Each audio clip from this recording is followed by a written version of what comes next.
Praise the lord. పరిశుద్ధమైన దేవుని నామానికి మహిమ కలుగును గాక. హల్లెలూయా.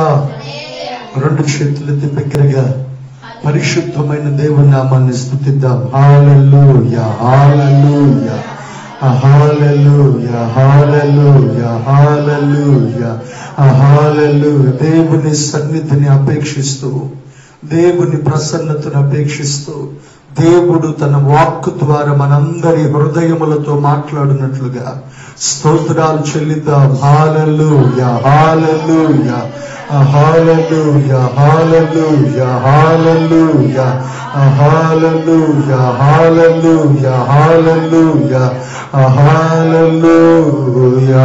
స్తోత్రం, స్తోత్రం, స్తోత్రం. ప్రార్థన చేద్దాం. మమ్మలను మిక్కిలిగా ప్రేమించిన మా ప్రియ పరమ తండ్రి, పరిశుద్ధమైన మీ నామాన్ని బట్టి మీకు వేలాది స్తుతులు స్తోత్రాలు చెల్లిస్తున్నామయ్యా.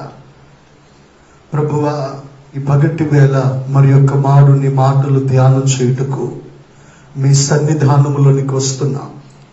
మనుష్యుడు రొట్టె వలన మాత్రము కాదు గాని మీ నోట నుండి వచ్చు ప్రతి మాట వలన జీవించును అని వ్రాయబడినట్లు నీ మాటల చేత మమ్మలను జీవింపచేయండి. మా ప్రాణాత్మ దేహములను తృప్తిపరచండి. మా అంతరంగములలో దైవికమైన మీ కార్యములను జరిగించుమని తండ్రి, మా అందరి హృదయములను బలపరిచి మీరు మాకు బోధించుమని నజరేయుడైన యేసయ్య పరిశుద్ధ నామములో ప్రార్థన చేసి వేడుకొనుచున్నాము తండ్రి. ఆమేన్, ఆమేన్. పరిశుద్ధాత్మ దేవుడు మనకు బోధించును గాక. ఆమేన్. ప్రియులారా, ఇప్పుడున్నటువంటి పరిస్థితుల మధ్యలో విశ్వాసులమైనటువంటి మనం, క్రీస్తు సంఘమైనటువంటి మనం ఏ విధంగా నడుచుకోవాలో ఈ దినాన దేవుని వాక్యంలో నుండి కొన్ని లేఖనాలు మనం ధ్యానం చేద్దాం. ఎందుకనగా ప్రస్తుత పరిస్థితిని బట్టి ఆదివారపు ఆరాధనలు జరుగుతలేదు. సాధ్యమైనంత వరకు అందరూ తమ తమ గృహాల్లోనే కూడి ప్రభువును ఆరాధిస్తున్నారు. అందును బట్టి దేవునికి మహిమ కలుగును గాక. అయితే పరిశుద్ధాత్మ దేవుడు లేఖనాల నుండి జ్ఞాపకం చేస్తున్న కొన్ని మాటలు మనం ధ్యానం చేద్దాం.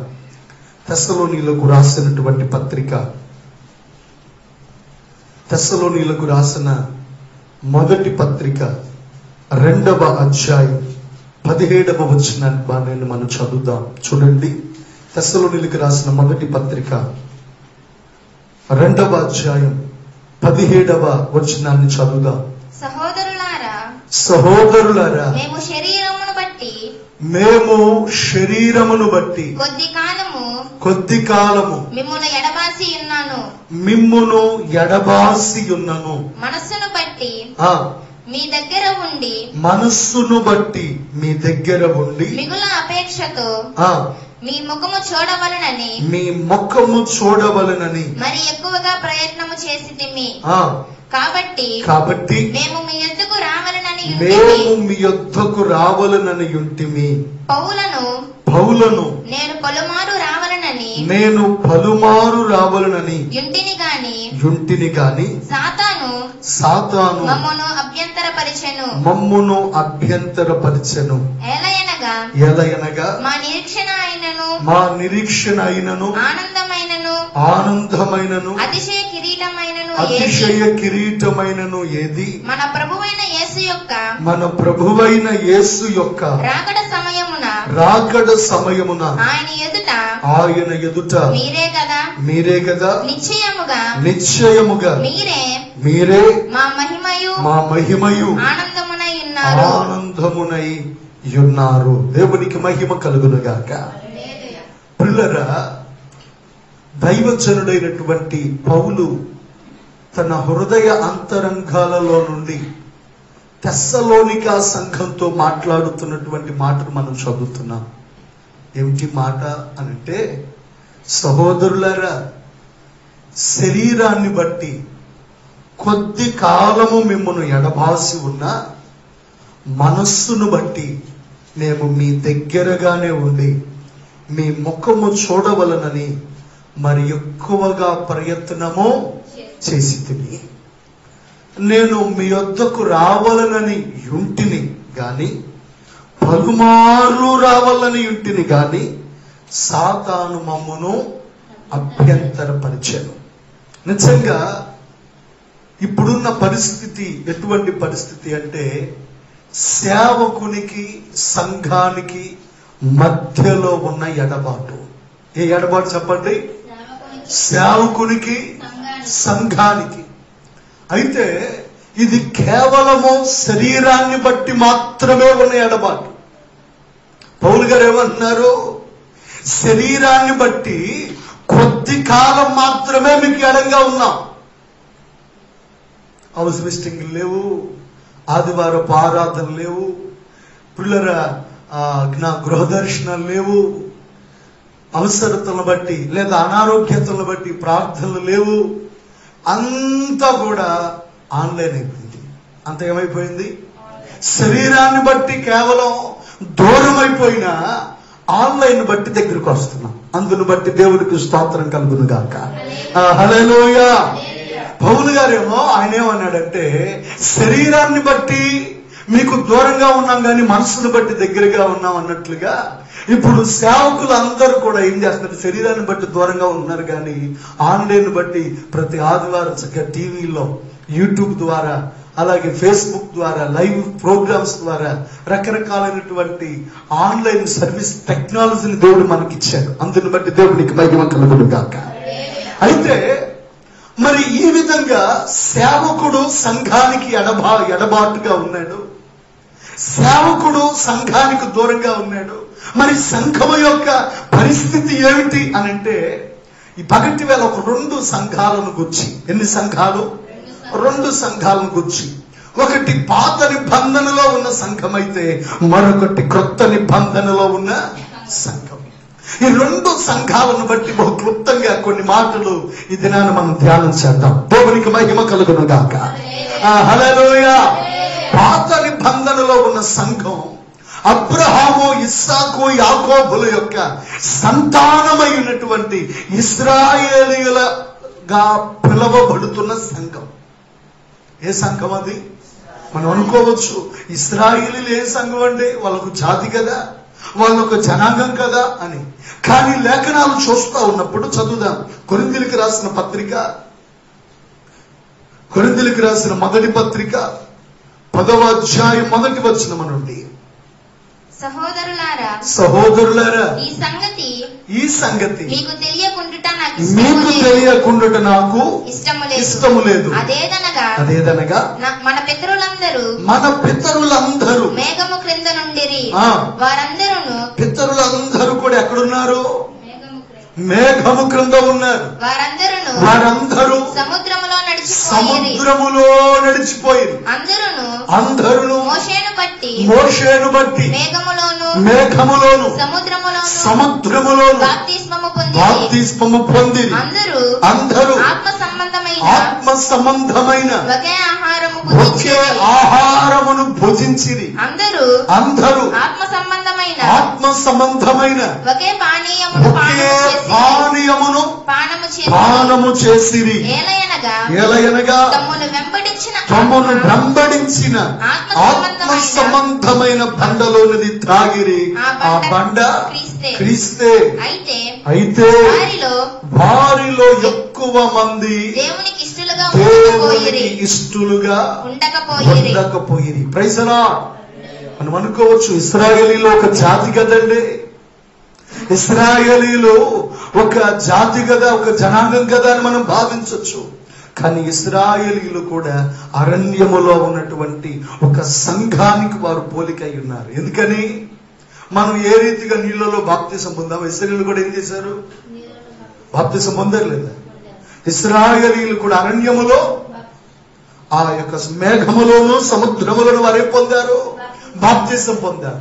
అందరూ కూడా మనం ఏ విధంగా అయితే ఒకటే రొట్టెలో అందరూ పాలు పొంగులు పొందుతున్నామో, ఇశ్రాయేలు ప్రజలందరూ కూడా ఏం చేశారు?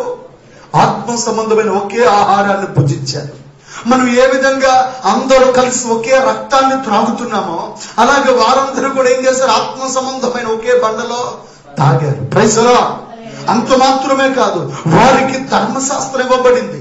వారి నాయకుడు లేదా వారి దైవజనుడైన మోషే సాధారణమైన వ్యక్తి కాదు. దేవునితో ముఖాముఖిగా మాట్లాడిన దైవజనుడు ఎవరు? మోషే. నిజంగా అరణ్యములో వారు వెళుతూ ఉంటుండగా ఎర్ర సముద్రము 2 పాయలుగా చేయబడింది. ఐగుప్తు దేశంలో 10 తెగుళ్ళు, అరణ్యములో ఎర్ర సముద్రం 2 పాయలుగా చేయబడింది. ఆకాశము నుండి మన్నా కురిసింది. పుల్లరా, బండలో నుండి నీరు వారికి దొరుకుతుంది. వారి దేహానికి ఏమాత్రం కూడా చెమట పడట్లేదు. 40 సంవత్సరాల వారు అన్ని అరణ్యంలో నడుస్తున్నా వారి వస్త్రాలు మాసిపోలేదు. వారి యొక్క పాదాలకున్న చెప్పులు అరిగిపోలేదు. సర్వ సమృద్ధి కలిగిన వారిగా దేవుడు వారిని నడిపిస్తా ఉన్నాడు. అందుని బట్టి దేవునికి మహిమ కలుగునుగా. నిజంగా ప్రతి దినం అద్భుతం చూసిన సంఘం. ఏ సంఘం?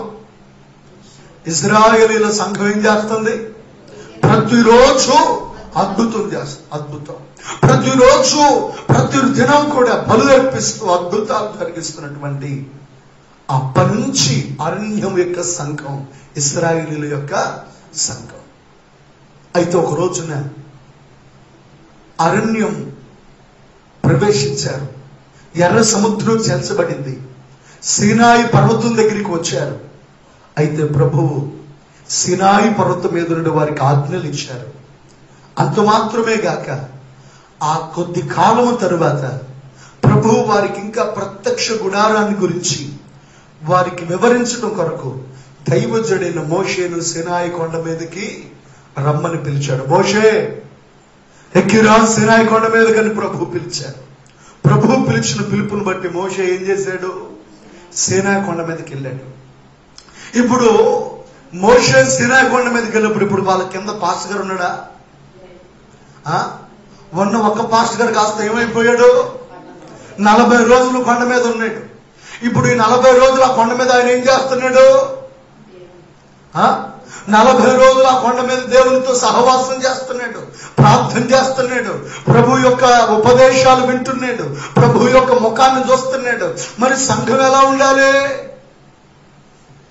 సంఘం ఎలా ఉండాలి? అబ్బాయికి చెప్పే పాస్టర్ గారు లేడు, స్తోత్రం కలుగును గాక, ఆయన ఉంటే ఇట్లా ఉండండి, అట్లా ఉండండి, అలా చేయండి, ఇచ్చేయండి, మోహాలేండి, ఉపవాసాలు ఉండండి, కన్నీళ్లు కార్చండి, ప్రార్థన చేయండి అని అన్ని చెప్పుకొస్తా ఉంటాడు. ఇప్పుడు ఆయన లేడు. ఇక మనకంతా ఏంటి? పండగ చేసుకుందాం. ఏం చేసుకుందాం? పాస్టర్ గారు లేడు కాబట్టి పండుగ చేసుకుందాం. పోయి ఉంటాడు 40 రోజులు అయిందిగా. ఈ 40 రోజుల పాటు ఆ కొండ మీద మంచినీళ్ళు లేవు, ఆ కొండ మీద ఆహారం లేదు. వాస్తవానికి ఆ కొండంతా దేవుని మేఘంతో మహిమతో నింపబడి ఉంది. ఇక పోయింటాలో పాస్టర్ గారికి మనం ఏం చేద్దాం? పండుగ చేద్దాం, పండుగ చేద్దాం అని. ఇక పాస్టర్ గారు లేనప్పుడు వాళ్ళు ఏం చేస్తున్నారు? స్తోత్రం చెప్పండి గట్టిగా, హల్లెలూయా. అసలు వాళ్ళు ఏం చేయాలి? ఇదేంటి మా దైవజనుడు కొండ మీదకి వెళ్ళాడు, ఆయన ఇంకా తిరిగి రాలేదు, ఆయన ఏం తీసుకొస్తున్నాడో అని ఆయన కొరకు ఎదురు చూడాలి. లేదా ఆయనకి ఒక ఆయన ఉన్నాడు కదా, సహోదరుడు, ఎవరు? అహరోను ఉన్నాడు కదా, ఆయనతో కలిసి వీళ్ళు కూడా అనుదిన ప్రార్థన, కుటుంబ ప్రార్థన, గృహ ప్రార్థన పెట్టుకోవాలి. అట్లా కాకుండా వీళ్ళందరూ ఏం చేస్తారు? పాస్టర్ లేడని. కొంతమంది ఎంత దౌర్భాగ్యం అంటే ఒక వారం వాళ్ళని దర్శించలేదు అనుకో, 2వ వారానికి భూకంపం సునామీలు వచ్చేస్తాయి. స్తోత్రం కలుగును గాక. ఏంటి? ఒక నెల వారిని దర్శించలేదు అనుకోండి, వారి కూడా ఇంకేముంది? నా ప్రియమైన దేవుని పిల్లరా, ఇది హృదయములో ఉన్న భారం. ఏమిటా భారం అనంటే, సేవకుడు సంఘానికి దూరంగా ఉన్నా, విశ్వాసులకు దూరంగా ఉన్నా, అది ఆనాడు ఇశ్రాయేలు ప్రజలు తమ దైవజనుడు తమకు దూరంగా ఉన్నప్పుడు వాళ్ళు ఏం చేశారు? దేవునికి అవిధేయకమైన కార్యాలు జరిగించటం ప్రారంభించారు.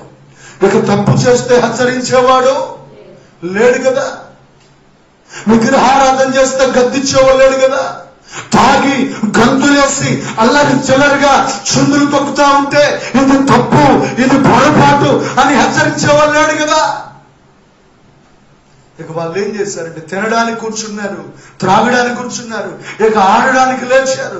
శుందురాసే పరిస్థితి. ప్రభు అంటున్నారు, మోషే కొండ క్రిందకి వెళ్ళు, నీ ప్రజలు నా మాటల్ని పడచవని పెట్టారు, క్రిందకు దిగిపో అని ప్రభు వారితో మాట్లాడారు.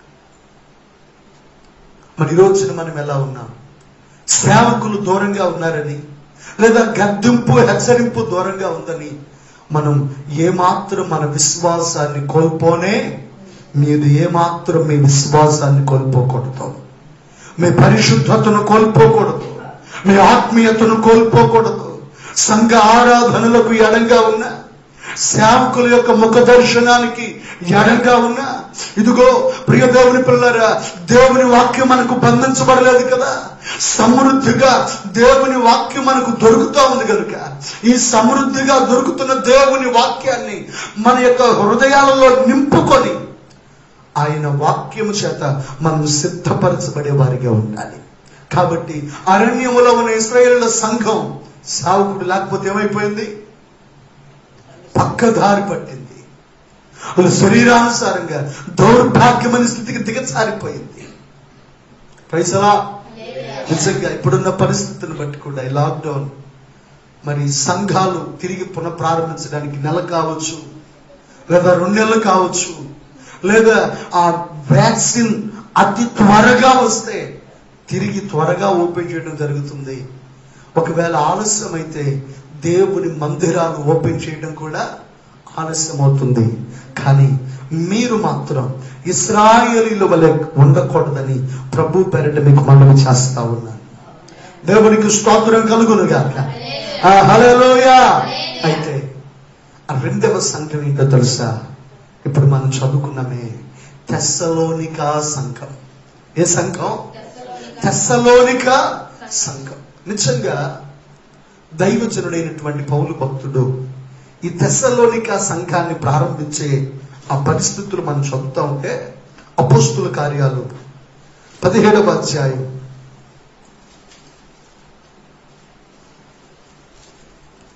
1వ వచనం నుండి వారు అంఫిఫొలి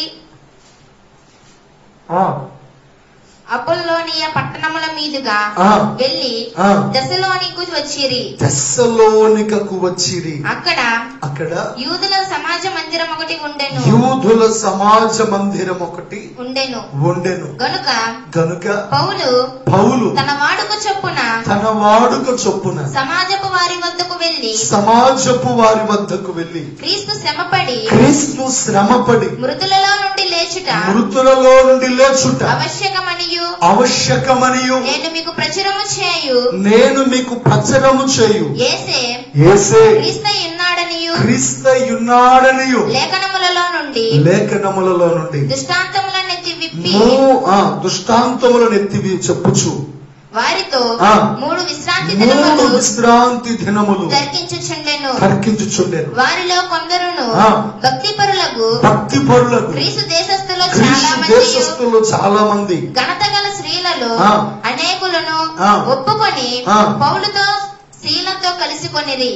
అయితే యూదులు మత్సరపడి పడిపమటులు లేక తిరుగుకొందురు దుష్టులను వెంటబెట్టుకొని గుంపుకూర్చి పట్టణమెల్ల అల్లరి చేయించు యాసోను ఇంటి మీద పడి వారిని జనుల సభ ఎదుటకి తీసుకొని వచ్చుటకు యత్నము చేసిరి.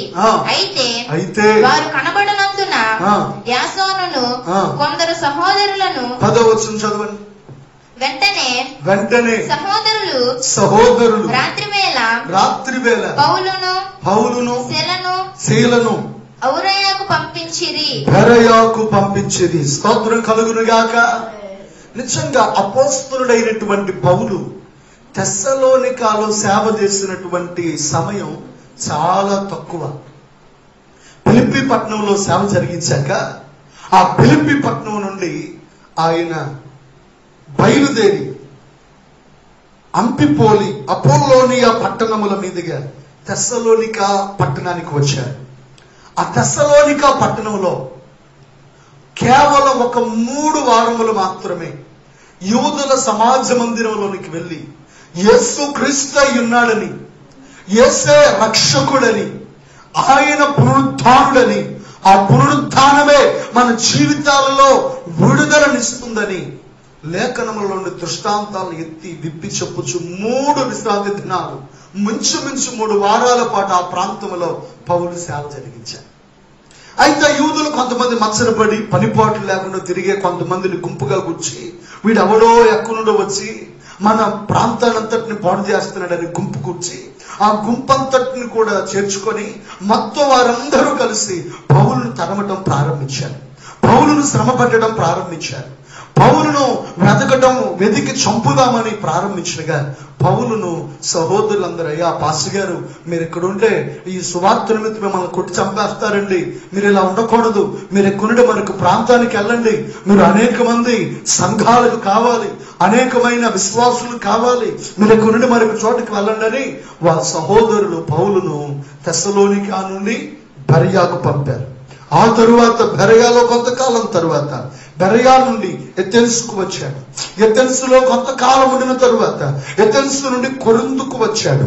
స్తోత్రం చెప్పండి గట్టిగా. ఇప్పుడు ఎక్కడికి వచ్చాడు? తెస్సలోనికా నుండి బెరయాకు వచ్చారు. బెరయాలో కొంతకాలం ఉండి ఎథెన్స్కు వచ్చాడు. ఎథెన్స్లో కొంతకాలం ఉండి కొరింథుకు వచ్చాడు. ఇప్పుడు ఆ కొరింథులో ఉండి తెస్సలోనికా సంఘానికి వ్రాస్తున్నాడు. స్తోత్రం చెప్పండి గట్టిగా. ఎక్కడుండి? ఆ కొరింథు పట్టణంలో ఉండి క్రీస్తు శకం 51వ సంవత్సరమున ఆ కొరింథు పట్టణంలో ఉండి తెస్సలోనికా సంఘానికి పత్రిక రాస్తున్నాడు. ఇప్పుడంటే వాట్సాప్లు, ఫేస్బుక్లు, యూట్యూబ్లు వచ్చేసాయి, చక్కగా ఆన్లైన్ దగ్గరగా ఉంటున్నాం. మరి అప్పుడు ఉన్న ఒకే సమాచారం ఏంటి? లెటర్, ఉత్తరాలు రాయటమే కదా. దేవునికి మహిమ కలుగును గాక. కాబట్టి ఇప్పుడు పౌలు ఇక ఉత్తరం రాస్తున్నాడు.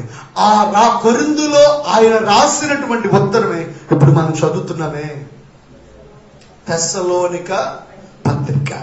అయితే ఇప్పుడు ఈయన ఏమని ఉత్తరం రాస్తున్నాడు?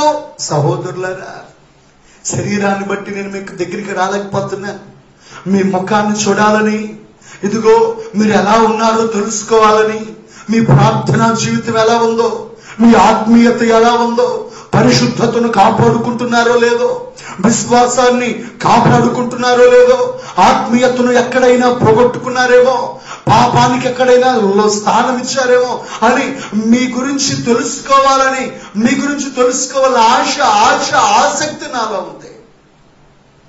కాబట్టి తిమోతిని దగ్గరికి పంపిస్తున్నాను. Praise the Lord. హల్లెలూయా. కానీ శరీరాన్ని బట్టి నేను మీకు దూరంగా ఉన్నా, మనస్సును బట్టి మీకు నేను చాలా దగ్గరగా ఉన్నా. అయితే మీరు ఎలా ఉన్నారు అనంటే తెస్సలోనికాలో నుండి కొన్ని అనుభవాలు వారిని ప్రశంసిస్తున్నాడు పౌలు గారు. స్తోత్రం చెప్పండి గట్టిగా. ఏం చేస్తున్నాడు? అక్కడ సేవ చేసినంతకాలం వాళ్ళు పెద్ద సీనియర్ సంఘస్థుల కాదు, చాలా తక్కువ కాలమే వారి దగ్గర పరిచయం చేశారు. మరి వాళ్ళు ఏమన్నా విశ్వాస వీరులు అంటే కానే కాదు, కానీ వారిలో కొన్ని ఆత్మీయతలు ఎత్తి చూపుతున్నాడు పౌలు గారు. చదువుతో చూడండి. మొదటి పత్రిక, తెస్సలోనికా మొదటి పత్రిక 1వ అధ్యాయం 6వ వచనం. పరిశుద్ధాత్మ వలన కలుగు ఆనందముతో గొప్ప ఉపద్రవమందు మీరు వాక్యమును అంగీకరించి మమ్మును ప్రభువును పోలి నడుచుకొనిన వారైతిరి. దేవునికి స్తోత్ర. వీరిలో ఉన్న మొదటి అనుభవం ఏమిటంటే గొప్ప ఉపద్రవమందు కూడా వాక్యమును అంగీకరించి ప్రభువును పోలి నడుచుకుంటున్నారు. దేవునికి స్తోత్ర. ఎంత గొప్ప సంగతి అంటే వారు ఎప్పుడు వాక్యాన్ని అంగీకరించారు? వారికి కావలసిన డబ్బులు దొరికే కాదు, లేకపోతే మంచి ఆనంద సమయంలో కాదు, లేకపోతే సంతోషించి పండుగ చేసుకునే సందర్భాల్లో కాదు. వారు ఎప్పుడు వాక్యాన్ని అంగీకరించారు? గొప్ప ఉపద్రవమందు వాక్యాన్ని అంగీకరించారు. అంటే వారు ఉపద్రవాన్ని చూడట్లా, దేన్ని చూస్తున్నారంటే దేవుని వాక్యాన్ని చూస్తున్నారు. ఆమేన్. దేన్ని చూస్తున్నారు?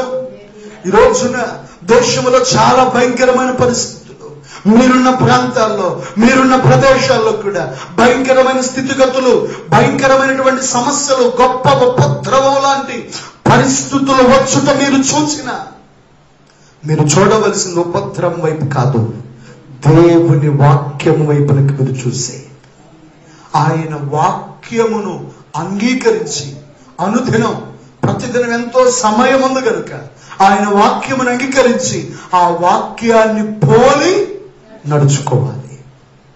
Praise the lord. ఉపద్రవంలో కూడా వాళ్ళ వాక్యాన్ని వదిలిపెట్టారా? నిజంగా ఉపద్రవ సమయంలో కూడా వారు వాక్యాన్ని విడిచిపెట్ల. ఈ భయంకరమైన కరోనా వైరస్ వెలయ తాండవం చేస్తున్న ఈ సమయంలో విశ్వాసిగా ఒకవేళ నీవు వాక్యానికి దూరంగా ఉన్నావేమో, ఒక ఆత్మీయుడిగా వాక్యాన్ని చదివి ఎంతకాలమైంది, వాక్యమును విని ఎంతకాలమైంది, వాక్యమును ధ్యానించి ఎంతకాలమైంది. నా ప్రియ సహోదరుడే, ఒకవేళ వాక్యానికి దూరంగా ఉన్నావేమో, ఈ సమయంలో నీ హృదయాన్ని పరిశుద్ధాత్మ దేవుడు సరిచేయునుగాక. ఆమేన్. ఉపద్రవాన్ని ప్రక్కన పెట్టి వాక్యమును అంగీకరించే మనస్సు నీలో కలుగునుగాక. ఆ మనస్సును పరిశుద్ధాత్మ దేవుడు నీలో దయచేయునుగాక. ఆమేన్. కాబట్టి ఉపద్రవంలో కూడా దశలోనికి సంఘస్థులు ఏం చేస్తున్నారు? వాళ్ళ బోధించిన పాస్టర్ ఉన్నాడా? పౌలు గారు ఇక్కడ ఉన్నాడా? లేడు. వారిలో వారే కూడుకున్నారు, దేవుని వాక్యాన్ని ధ్యానిస్తున్నారు, అనుదినం దేవుని వాక్యాన్ని ధ్యానం చేస్తా ఉన్నారు. ఆమేన్. అలాగే ఆ 2వ అనుభవం చదువుదాం. 2వ అధ్యాయం 14వ వచనం. అవును సహోదరులారా, మీరు యూదయలో క్రీస్తు యేసునందున్న దేవుని సంఘములను పోలి నడుచుకొనిన వారైతిరి. వారు యూదుల వలన అనుభవించినట్టి శ్రమలే మీరును మీ సొంత దేశస్థుల వలన అనుభవించితిరి. పిల్లరా, వీరు 2వ అనుభవం. మొదటి అనుభవం ఏంటి? ఉపద్రవములో కూడా దేవుని వాక్యాన్ని విడిచిపెట్టలేదు, దేవుని వాక్యాన్ని అంగీకరించి నడుచుకున్నారు.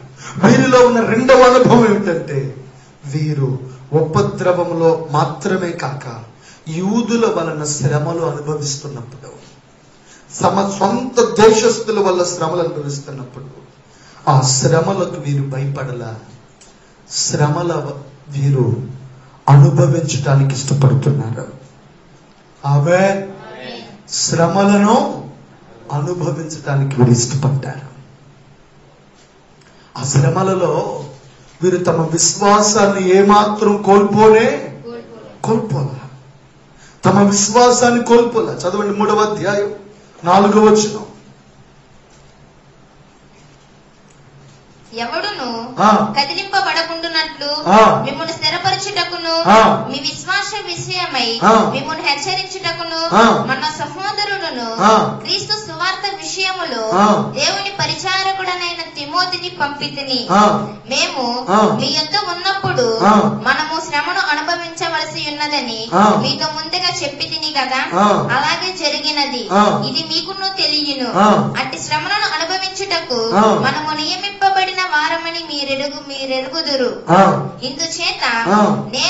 ఇందుచేత మీరు శ్రమలు అనుభవిస్తున్నప్పుడు సొంత దేశస్థుల వలన లేదా సొంత కుటుంబం వలన శ్రమలు అనుభవిస్తూ ఉండగా శోధకుడు మిమ్మల్ని శోధించనేమో అని, మా ప్రయాసము వ్యర్థమైపోతుందేమో, మీ విశ్వాసం ఎలా ఉందో, ఈ శ్రమల్లో కూడా మీరు విశ్వాసం కలుగున్నారో, లేకపోతే దేవుడు మాకెందుకని ఇట్లా శ్రమలు కలుగు చేశాడు, దేవుడు మాకెందుకని ఇటువంటి పరిస్థితులు కలుగు చేశాడు అని ఈ శ్రమల్లో మీరు విశ్వాసులై ఉన్నారో, లేకపోతే విశ్వాసులకి దూరంగా ఉన్నారో విశ్వాసానికి అని మీ విశ్వాసాన్ని తెలుసుకోవాలని తిమోతిని పంపాను.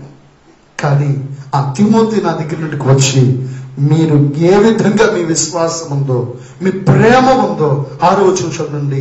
సంతోషకరమైన సమాచారము మాకు తెచ్చెను. దేవునికి స్తోత్రం. గట్టిగా చెప్తామా? హల్లెలూయా.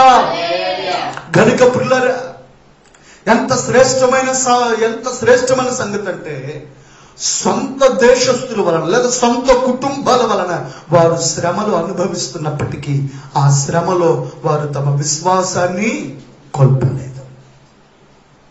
గట్టిగా ఆమె చెప్దామా? నిజంగా ఈ రోజున ఒకవేళ ఆకలి దప్పులతో ఉన్నామేమో, ఒకవేళ తినడానికి ఆహారం లేని పరిస్థితుల్లో ఉన్నారేమో, పౌలు గారు ఒక శ్రేష్టమైన మాట చెప్పారు. ఏమిటంటే, నేను ఏ స్థితిలో ఉన్నా ఆ స్థితిలో సంతృప్తి కలిగి ఉండ నేర్చుకుని ఉన్నా. దేని స్థితిలో ఉండనెరుగుదును? సంపన్న స్థితిలో ఉండనెరుగుదును. కడుపు నిండి ఉండుటకును లేమి కలిగి ఉండుటకు ఎరుగుదును అని ఏ స్థితిలో ఉన్నా ఆ స్థితిలో నిజంగా పౌలు గారు తన విశ్వాసాన్ని పోగొట్టుకోకుండా తన విశ్వాసాన్ని జాగ్రత్తగా కాపాడుకున్నాడు. దేవునికి మహిమ కలుగునుగా. ఒకవేళ ఈ సమయంలో, ఈ లాక్డౌన్ సమయంలో పని లేక, చేతిలో డబ్బులు లేక, ఆహారం లేక ఇబ్బంది పడుతూ ఉన్నావేమో, దేవుడు నీకు ఇదొక సంఘటన నీకు నేర్పిస్తున్నాడు. స్తోత్రం కలుగునుగాక. ఏ స్థితిలో ఉండడం నేర్పిస్తున్నాడు? దీన స్థితిలో ఉండుట నేర్పిస్తున్నాడు. కాబట్టి ఈ దీన స్థితిలో ఉండటం దేవుడే నీకు నేర్పిస్తున్నాడు కనుక నువ్వు భయపడవద్దయ్యా. నీవు నాకు నేర్పించిన ఈ దీన స్థితిని నేను నేర్చుకుంటానయ్యా. ఆకలితో ఉండటం నేను నేర్చుకుంటాను, లేమిలో ఉండటం నేను నేర్చుకుంటాను, కరువులో ఉండటం నేను నేర్చుకుంటాను. ఇవి నాకు ఇచ్చావు, నీకు స్తోత్రం అని దీన స్థితిలో కూడా దేవుణ్ణి స్తుతించే మనసు పరిశుద్ధాత్మ దేవుడు నీలో ఇప్పుడే విడుదల చేయను కాక. ఆమేన్. ఒకవేళ సమృద్ధిలో ఉన్నవా, అవసరత కలిగిన వారు ఎవరైనా దగ్గరికి వస్తున్నావా, నీ చేతనైనంత వరకు నీవు వారికి సహాయం చేయాలి. ఎందుకనంటే దేవుడు సహాయం చేయటం కూడా నీకు నేర్పిస్తున్నాడు. ఆమేన్. కాబట్టి ఈ శ్రమల వల్ల మనం ఏం నేర్చుకోవాలి? దీన స్థితిలో ఉండుట నేర్చుకోవాలి, సంపన్న స్థితిలో ఉండుట, ఆకలి కొని ఉండుట, కడుపు అన్ని పరిస్థితులను కూడా దేవుడు మనకు నేర్పించడానికి కొన్ని పరిస్థితులను దేవుడు మనకు అనుమతిస్తా ఉన్నాడు. హల్లెలూయా. దగ్గరగా చూద్దామా? హల్లెలూయా. కనుక నా ప్రియ సహోదరి సహోదరుడా, ఏ విధంగా మనం ఉంటున్నాం? ఇప్పుడు తెస్సలోనిక వారు శ్రమలో ఉన్నారు. ఆ శ్రమలో విశ్వాసాన్ని కోల్పోయారా? కోల్పోలే. ఉపద్రవములో వాక్యాన్ని అంగీకరించారు. రెండవది, శ్రమల్లో కూడా వారు విశ్వాసాన్ని కోల్పోక ఆ శ్రమల స్థితిలో కూడా వారు ప్రభువుని వెంటాడుతూ ఉన్నారు. హల్లెలూయా. గట్టిగా చెప్దామా? హల్లెలూయా. కనుక మిమ్మరు కదిలించబడకుందురుగాక, మీ విశ్వాసం స్థిరపరచబడును గాక. మీరున్న దీన స్థితిని బట్టి దిగులు, భయము, చింత తొలగిపోవునుగాక. ఆ స్థితిలో కూడా పరిశుద్ధాత్మ దేవుడు ధైర్యాన్ని కలగచేయునుగాక. చెబుదాం గట్టిగా. ఆమేన్, ఆమేన్, ఆమేన్. నిజంగా ఆ స్థితిలో పరిశుద్ధాత్మ దేవుడు మనల్ని నడిపించునుగాక. అయితే తెస్సలోనికలో ఉన్న మూడవ అనుభవం, వారిలో ఉన్న మూడవ సంగతిని చూద్దాం. చూడండి, 4వ అధ్యాయం 2వ వచనం. కాగా మీరెలాగూ నడుచుకొని దేవుని సంతోషపరచవలెను, మా వలన నేర్చుకొనిన ప్రకారము. మీరు ఎలాగూ నడుచుకొని దేవుని సంతోషపరచాలో మా వలన నేర్చుకొనిన ప్రకారంగా మీరు నడుచుకొనుచున్నారు. స్తోత్రం కలుగునుగాక. వీరు ఏ అనుభవాల్లో ఉన్నారు? మొదటిది ఉపద్రవమందు వాక్యాన్ని అంగీకరించారు. రెండవది, శ్రమల్లో కూడా విశ్వాసాన్ని కోల్పోకుండా ఆ స్థితిని వారు నేర్చుకుంటున్నారు. మూడవదిగా చూస్తా ఉన్నప్పుడు ఎలాగూ దేవుణ్ణి సంతోషపెట్టాలో సేవకుడు వాళ్ళకు బోధించాడు. తెస్సలోనిక సంఘానికి, అమ్మా మీరు ఎలా ఉంటే దేవునికి సంతోషం, మీరు ఎలా ప్రార్థన చేస్తా ఉంటే, మీ ప్రవర్తన ఈ రీతిగా ఉంటే, మీ పరిశుద్ధతను కాపాడుకుంటూ ఉంటే, మీ ఆత్మీయతను కాపాడుకుంటూ ఉంటే, మీ విశ్వాసాన్ని కాపాడుకుంటూ ఉంటే, మీ పరిస్థితులు కాపాడుకుంటూ ఉంటే, ఇదిగో మీరు ఎలాగా ఉంటే దేవునికి సంతోషం. ఎలా ఉంటే దేవునికి సంతోషం? పరిశుద్ధత కలిగి ఉంటే, యథార్థతను కలిగి ఉంటే, దేవునితో సహవాసం కలిగి ఉంటే, అనుదిన ప్రార్థన జీవితాన్ని కలిగి ఉంటే, అప్పుడు దేవునికి ఏం కలుగుతుంది? సంతోషం. కాబట్టి తెస్సలోనికలో ఉన్న ఒకే ఉద్దేశం ఏంటంటే, మా ద్వారా దేవుడు సంతోషించాలి. ఎవరి ద్వారా? రోజు మన ద్వారా ప్రభువు సంతోషించాలి. ప్రభువు ఎలాగ నడుచుకుంటే ఆయన సంతోషిస్తాడు. వీరు కూడా అలా నడుచుకుంటున్నారంటే, ఎలా నడుచుకుంటే ప్రభు సంతోషిస్తారో వీరు కూడా అలాగే నడుచుకుంటున్నారు. ఇంకొకసారి చదువుతారు, 2వ వచనం మరలా. మీరెలాగూ నడుచుకొని దేవుని సంతోషపరచవలెను, మా వలన నేర్చుకొనిన ప్రకారముగా మీరు నడుచుకొనుచున్నారు. ఎలా నడుచుకుంటున్నారంట? దైవజనుడు ఏదైతే ఒక మార్గాన్ని నేర్పించాడో, సేవకుడు ఏదైతే ఒక మార్గాన్ని వారికి నేర్పించాడో, ఆ మార్గంలోనే వాళ్ళు ఏం చేస్తున్నారు? మోషే గారు నడిపించాడు వాళ్ళకి మార్గాన్ని. ఏ మార్గాన్ని? విగ్రహారాధన చేయకూడదురా, మీరు త్రాగుబోతులై తందనాలు ఆడకూడదు, దేవునికి వ్యతిరేకమైన కార్యాలు చేయకూడదు అని మోషే గారు ఇశ్రాయేలు ప్రజలకు నేర్పించాడు. నేర్పించి 40 రోజులు ఆయన కనబడకుండా పోతే వాళ్ళు ఆయన నేర్పించినట్టు నడుచుకున్నారా? ఏం చేశారు? మొత్తం విడిచిపెట్టేశాడు. అయితే పౌలు గారు ఏదైతే నేర్పించాడో, పౌలు గారు యేసు రక్తాన్ని బట్టి, యేసు నామాన్ని బట్టి, యేసు నందుంచవలసిన విశ్వాసాన్ని బట్టి ఏదైతే వారికి నేర్పించాడో, తెస్సలోనిక సంఘం ఏం చేస్తున్నారు? వారు ఏదైతే నేర్చుకున్నారో దానిని బట్టే వారు నడుచుకుంటున్నారు. Praise the Lord. హల్లెలూయా. గట్టిగా చెప్తామా? హల్లెలూయా. కనుక రోజున మన పరిస్థితి అలా. దైవజనులు నడిపించినటువంటి ఆ మార్గం నిజంగా కొన్ని సందర్భాలు దైవజనులు ఉన్న పరిస్థితులు ఏర్పడవచ్చు. కానీ నడిపించిన క్రమాన్ని, నడిపించిన మార్గాన్ని, నడిపించిన అడుగుచాడలను ఏమాత్రం విడవక ప్రభువు నడిపించిన అడుగుచాడలలో కడ వరకు మనము నడుచుదముగాక. ఆమేన్. ఉపదేశములో నడుచుదముగాక, విశ్వాసములో నడుచుదముగాక. ఆమేన్. కనుక మనం ఆ దశలో ఏం చేయాలి? ఎలాగ నేర్చుకున్నారో అలాగే నడుస్తారు దశలో. మనం కూడా అలాగే నడవాలి.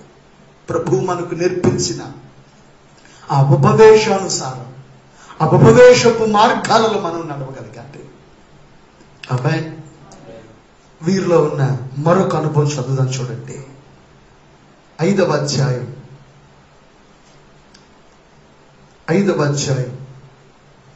4వ వచనం. సహోదరులారా, ఆ దినము దొంగ వలె మీ మీదికి వచ్చుటకు మీరు చీకటిలో ఉన్నవారు కారు. మీరందరూ వెలుగు సంబంధులు పగటి సంబంధులనై ఉన్నారు. మనము రాత్రి వారము కాము, చీకటి వారము కాము. కావున ఇతరుల వలె నిద్రపోక మెలకువగా ఉండి మొత్తులము కాక యుందము. దేవునికి మహిమ కలుగును గాక. వీళ్ళలో ఉన్న మొదటి అనుభవం ఏంటి? ఉపద్రవమందు కూడా దేవుని వాక్యాన్ని అంగీకరించి నడుచుకున్నారు. వీళ్ళ 2వ అనుభవం ఏంటి? శ్రమల్లో కూడా విశ్వాసాన్ని కోల్పోలేరు. ఏ స్థితిలో ఉన్నారు ఆ స్థితిలో కూడా దేవునితో నడుచుకున్నారు. 3వ అనుభవం ఏంటి?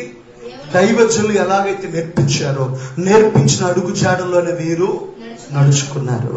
4వది ఏంటంటే, వీరు వెలుగు సంబంధులై ప్రభువు రాకడ కొరకు ఎదురు చూస్తున్నారు. Praise the Lord. హల్లెలూయా. ఏ సంబంధులట?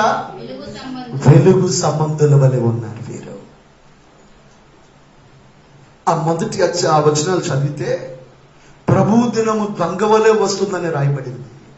కిందకు వస్తే అంటాడు, మీ దగ్గరకు ప్రభు దొంగ వలె రావట్లా. ఎందుకని? మీరు వెలుగు సంబంధులై ఉన్నారు కనుక. వరుడైన పెండ్లి కుమారుడుగా రాబోతున్నాడు. మేఘవాహనం ఎక్కి రాబోతున్నాడు. సిద్ధపడిన సంఘాన్ని తీసుకొని వెళ్ళడానికి పిల్లరా గొర్రె పిల్ల తన వధువు వరకు రాబోతున్నాడు. ఆ వధువు మీరే, ఆ సంఘము మీరే. ఏ సంఘం? వెలుగు సంబంధులైనటువంటి సంఘం, సిద్ధపడినటువంటి సంఘం. నిజంగా ఎటు చూసినా కూడా ఈ భయంకరమైన పరిస్థితుల్లో మనం ఎదురు చూడవలసింది ప్రభు రాకడ కొరకే. ఆయన రాబోతున్నాడు. ఆయన రాకడ అతి సమీపముగా ఉంది. ఆయన రాకడ ఏ మాత్రము ఆలస్యముగా లేదు. కొందరు తన వాగ్దానమును ఆలస్యమని ఎంచుకున్నట్లుగా ప్రభు తన వాగ్దానాన్ని గురించి ఆలస్యం చేయవాడు కాదు. ఆయన చెప్పుచున్నారు, ఇదిగో నేను త్వరగా రాబోతున్నానని. కాబట్టి తెస్సలోనిక సంఘ విశ్వాసులు ఎలా ఉన్నారు? వెలుగు సంబంధులై ఉండి ప్రభువు రాకడ కొరకు ఎదురు చూస్తున్నారు. కనుక ఈ సమయంలో మన వ్యక్తిగత ఆత్మీయ జీవితం మనం ఏ విధంగా ఉన్నాం? ప్రభువు రాకడ కొరకు మనం ఎదురు చూస్తున్నామా? ప్రభువు రాకడ కొరకు మనం కనిపెట్టగలుగుతున్నామా? ప్రభువు రాకడ కొరకు ప్రతిదినం కూడా ఒకవేళ ఏదైనా మన ప్రభు వస్తే ఎత్తబడి అనుభవానికి మనం చేర్చబడగలుగుతున్నామా? కనుక 2 సంఘాలను ప్రభు మన ఎదుట పెట్టారు. ఈ రెండింటికి సేవకులు దూరంగా ఉన్నారా, దగ్గరగా ఉన్నారా? 2 సంఘాలకి సేవకులు దగ్గరగా లేరు. ఎలా ఉన్నారు? దూరంగానే ఉన్నారు. కానీ సేవకులు దూరంగా ఉన్నప్పుడు ఇశ్రాయేలీయుల సంఘమేమో అవిధేయకరమైన స్థితులనికి దిగజారి వెళ్ళిపోయింది. అధో పాతాళానికి దిగజారిపోయారు. కానీ తెస్సలోనిక సంఘం అలా లేదు. సేవకుడు శరీరాన్ని బట్టి దూరంగా ఉన్నా వారు ఏం చేస్తున్నారో తెలుసా?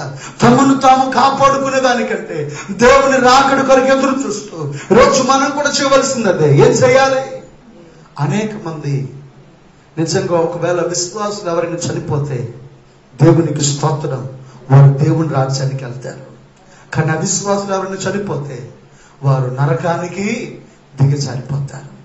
అనేక మందిలో అవిశ్వాసులైన వారు, రక్షణ లేనటువంటి వారు, ప్రభువుని ఎరగని వారు అనేకులు నశించి పాతాళానికి దిగజారిపోతున్నారు. కనుక కేవలం రక్షించబడిన మన కొరకు, మన కుటుంబాల కొరకు మాత్రమే కాక, రక్షణ లేక ప్రభు వాక్యాన్ని గుర్తెరగక, ప్రభు వాక్యాన్ని గ్రహించక ఎంతమంది దిగజారిపోతున్నారో వారందరి నిమిత్తం ప్రార్థించవలసిన భారం, ప్రార్థించవలసిన బాధ్యత, ప్రార్థించవలసినటువంటి భారాన్ని ప్రభు మన మీద పెట్టారు. కాబట్టి ఈరోజు నువ్వు ఏ సంఘంగా ఉంటావు? తెస్సలోనిక సంఘం వల్లే ఉంటావా? లేక అరణ్యములో ఇశ్రాయేలు సంఘం వల్లే ఉంటావా? దేవుడు చూస్తున్నాడు. ఒకసారి నిబంధన చేసుకుందాం, ఒకసారి తీర్మానం చేద్దాం. ప్రభువుని అడుగుదాం, దేవా కనికరించండి అయ్యా. అడుగుదామా ప్రభు పాదాల చెంత? నిజంగా ప్రభు మన హృదయములు తెరుచున్నట్లుగా, మన హృదయాలు తెరుచున్నట్లుగా ప్రభు చూస్తున్నాడు. 2 సంఘములను ప్రభు మన ఎదుట పెట్టారు కదా.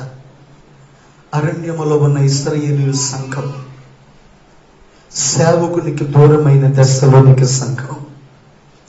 ఈరోజు తెస్సలోనిక సంఘ అనుభవ పాఠాలు ప్రభు మనకు నేర్పిస్తున్నారు. ఇది కేవలం విని విడిచిపెట్టడం కొరకు కాదు. నా ప్రియ సహోదరి సహోదరుడా, నీవు ఒక తీర్మానానికి రావాలి, నీవు ఒక నిబంధనకు రావాలి, నీవు దేవునితో ఒక ఒడంబడిక చేసుకోవాలి, నీవు దేవునితో ఒక నిబంధన చేసుకోవాలి. ఆనాడు సేవకుడు ఎడమైపోతే ఇశ్రాయేలీయులందరూ పండగ చేసుకుందామని పాపములోనికి, వ్యభిచారములోనికి, అసహ్యమైన కార్యానికి దిగజారిపోయినట్లుగా నువ్వు దిగజారడానికి వీల్లేదు. తెస్సలోనిక సంఘం పౌలు వారికి దూరంగా ఉన్నాడు, శరీరమును బట్టి వారికి ఎడంగా ఉన్నాడు. కానీ ఆ సంఘం ఉపద్రవములో కూడా వాక్యాన్ని విడిచిపెట్టట్లేదు.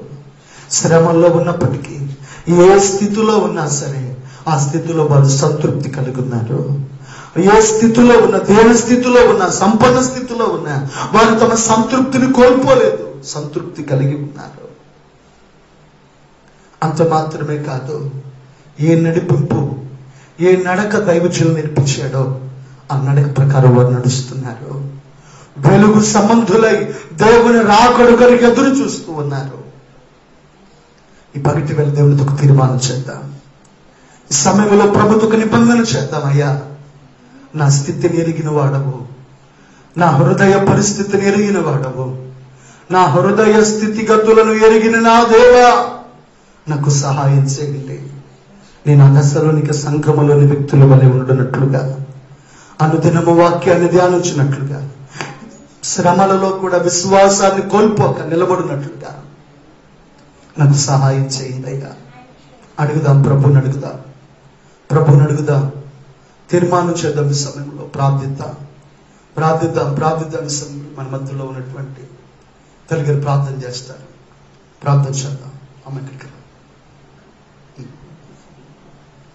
సరే, ప్రార్థన చేద్దాం.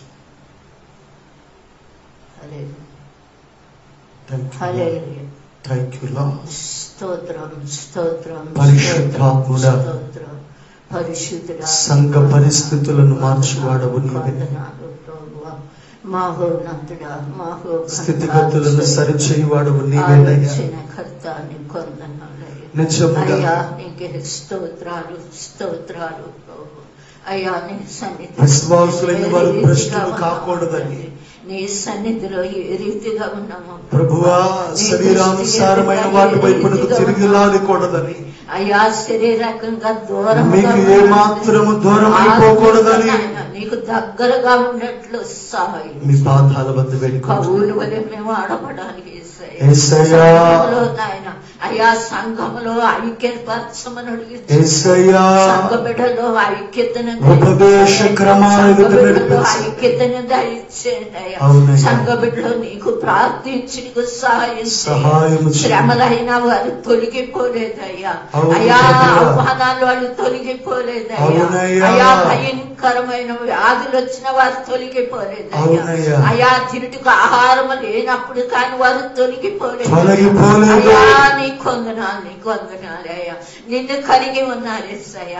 నిన్ను కలిగి ఉంటే సమస్తమును కలిగి ఉన్నట్టే. నీ మాటకు లోబడి ఉన్నారు ఎస్సయ్యా. నీ మాటకు లోబడికు సహాయం. మా సంఘ బిడ్డలు అందరినీ జ్ఞాపకము చేసుకో తండ్రి. ప్రతి బిడ్డ నీ వైపు చూడాలి తండ్రి. ప్రతి బిడ్డ నిన్ను కలిగి ఉండాలి తండ్రి. అయా జ్యోతుల వలె వెలుగుటకు సహాయం తండ్రి. నీ కొందనాలయ్యా. సేవకుడు దూరముగా ఉన్నాడని ప్రభు వారి ఇష్టాసారంగా జీవించకూడదు ఎస్సయ్యా. వారి ఇష్టాసారముగా నడవకూడదు ఎస్సయ్యా. వారి ఇష్టాసారముగా చిందులైకూడదు ఎస్సయ్యా. అతి వారు నీకు ఇష్టము కాదు నా తండ్రి. అతి వారు నీకు ఇష్టము కాదు నాయన. ఇచ్చిన ఆజ్ఞను మోసే కోపం వచ్చి పగలగొట్టాడు తండ్రి. అయ్యా నీ కొందనాలు. అతి జీవితాలు నాయన మాకొద్దు తండ్రి. అతి బ్రతుకులు మాకొద్దు తండ్రి. అయ్యా అతి జీవితాలు మాకొద్దు నా తండ్రి. అయ్యా నీ యందు భయభక్తులు కలిగిన ఆయన నీ వాక్య సారంగా మేము నడిచేవారిగా సహాయం. అయ్యా నీ మాటకి విధేయత చూపేవారిగా సహాయం. శ్రమలు అయినప్పుడు కానీ, నిందల అవమానాలు అయినప్పుడు కానీ, భయంకరమైన వ్యాధులు అయినప్పుడు కానీ వ్యాధుల వైపు చూడక నీ వైపు చూచి నీ కాడి ఎత్తుకుని నీ తట్టు కనులెత్తుడికి సహాయం.